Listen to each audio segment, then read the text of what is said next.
Epaphroditus and Timothy. Meanwhile, I thought I should send Epaphroditus back to you. He is a true brother, co-worker, and fellow soldier, and he was your messenger to help me in my need.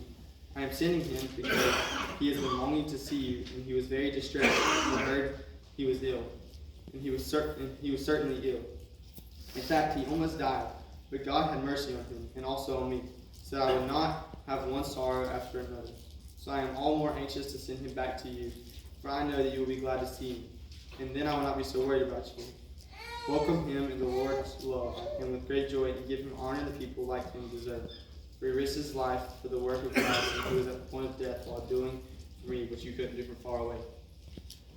So Epaphroditus here was on the verge of death, yet he was still serving God. Never once did he think about himself and try to serve himself instead of God, even from the verge of death. And in Philippians 2:19 through 24 talks about Timothy.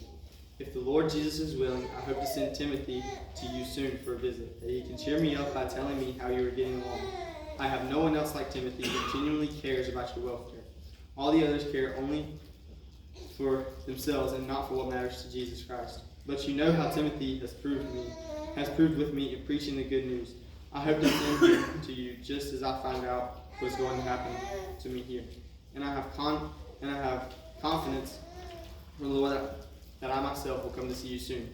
Timothy was always ready to serve the next person rather than serving himself, which is the way. Timothy is a good example for we Christians that we serve everyone around us.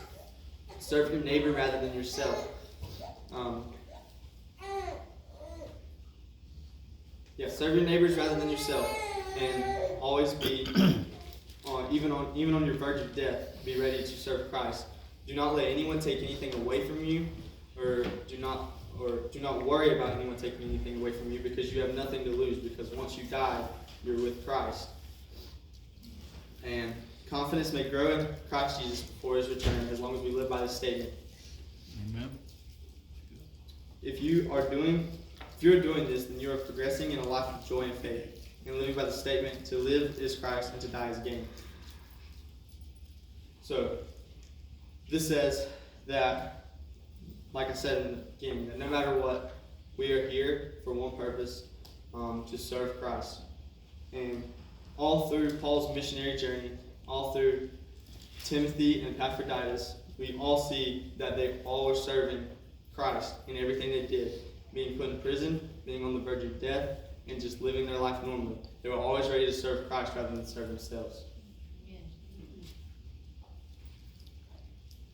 And back to Philippians 4:13.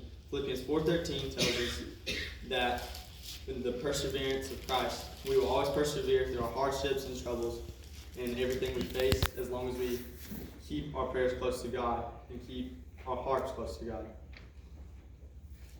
Right. Our suffering can have meaning if we are selfish or, like I said earlier, self-ambitious. Because if we're doing this, then we're not focusing on God at all times, and we're focusing specifically on ourselves. If we're doing this, then we're not living to our full potential. And in conclusion, like I said, confidence may grow in Christ Jesus before His return. And if we are doing this the way Christ intended us for, we will always be ready to serve Christ at our faults and at our peaks.